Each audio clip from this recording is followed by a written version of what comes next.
Adunay magtiayon nga malipayon bisan pa man wala sila anak. Apan niabot ang wala damha nga trahedya sa ilang kinabuhi. Nadaot ang mata sa asawa hangtod nga kini nabuta. Apan wala kini nahimong babag sa ilang paghinigog maay.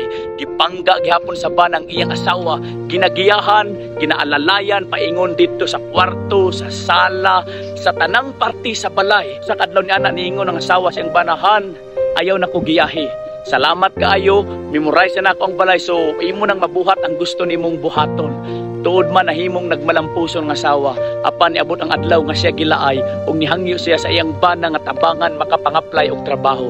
Gitabangan din sa iyang bana hangtod nga naka-apply kini og matag adlaw ginahatod, ginaubanan, back and forth paingon didto sa office.